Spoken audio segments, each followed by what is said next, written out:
Here's lesson 4 7/10 metric units of mass. We're learning about metric units of mass today because it's one of those skills that carries over into other subject areas like science, for example.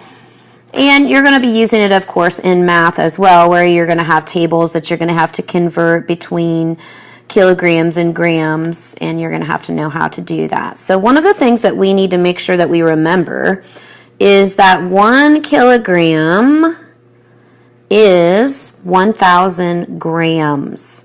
And that's going to be one of those key facts that you're going to need to remember. But we're also going to be using a measurement scale like we have done previously that kind of helps us a little bit.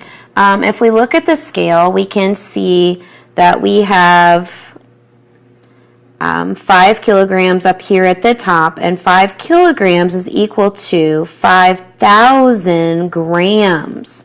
So what does that tell you about 1 kilogram? I think I just told you that, didn't I? I told you that 1 kilogram is equal to 1,000 grams. So again, that's going to be one of those things that you want to remember because that will help you when it comes time to do some of our tables here in a minute. So as we look at the measurement scale again, over here we can see that 10 kilograms is equal to 10,000 grams. 15 kilograms is equal to 15,000, and 20 is 20,000, and 25,000, and 30 is 30,000. And we can keep on going down the row, even if we don't have a chart to figure out what those may be. So let's look at our first conversion chart and see if we can figure out what the answers are going to be for these blank spots that we have. So I'm giving you 6 kilograms. How many grams is that? Well, if I look at my measurement scale, I know that 5 kilograms is 5,000, but I need 6.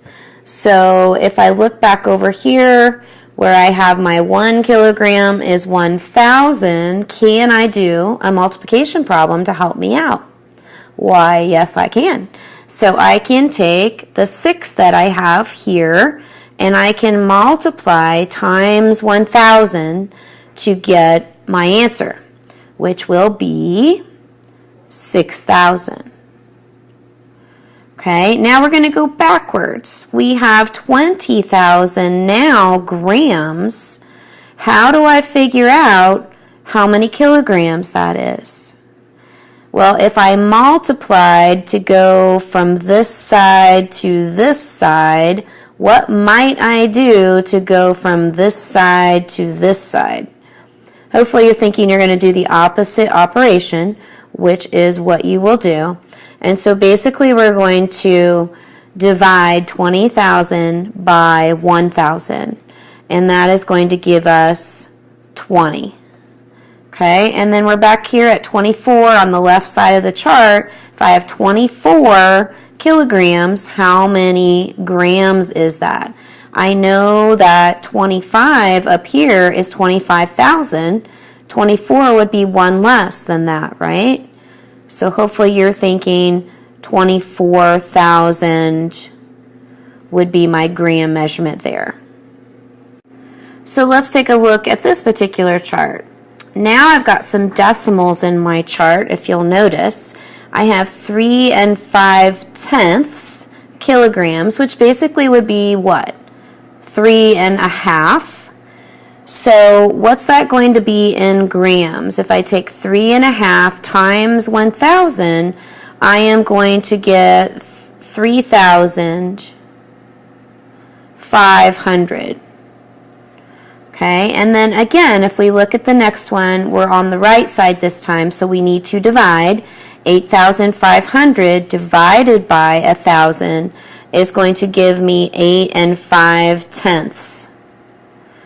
And then we're back here on the left side with 7 5/10. We're going to multiply that times 1,000, which is going to give me 7,500. So what will we be doing in class? Of course, we're going to practice converting our units with the tables, like the ones that I showed you. And we're going to use our strategy poster for reference if we need to. So remember that silly babies dancing and best soccer mom. So if it's small to big, we're going to divide. If it's big to small, we're going to multiply. You guys rock. Can't wait to see you in class.